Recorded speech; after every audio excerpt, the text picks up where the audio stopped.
Kena gali. Bergali. Tak gali tak dapat. Nama benda? Nama saya. Ha. Busumi. Belum. Busumina. Oh, ni suka je ha. Busumina. Nama sebenar. Itu benda. Ada juga ya. Ingat dekat Sungai Garang je ada. Kat sini apa ada ha. Tengok. Buka. Dia tak keluar ke?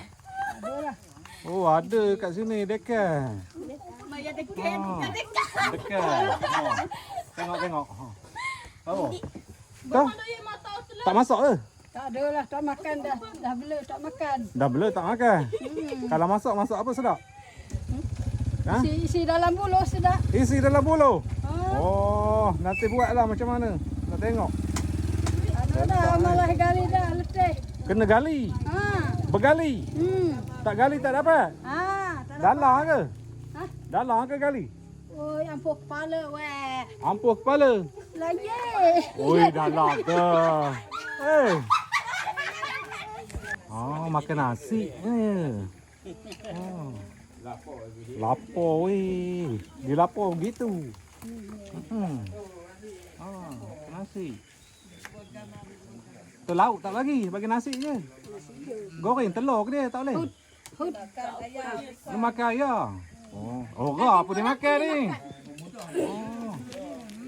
Oh. Cuba angkat bawa keluar jap.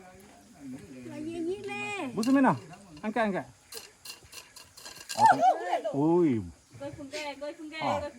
Habat ni. Ada gambar ye. Cak, dia makan dah. Ai.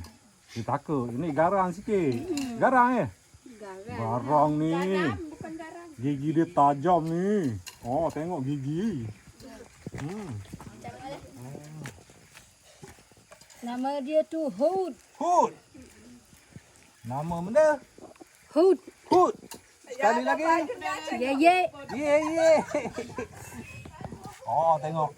Oh, ni. Dekan. Okay. Bye-bye.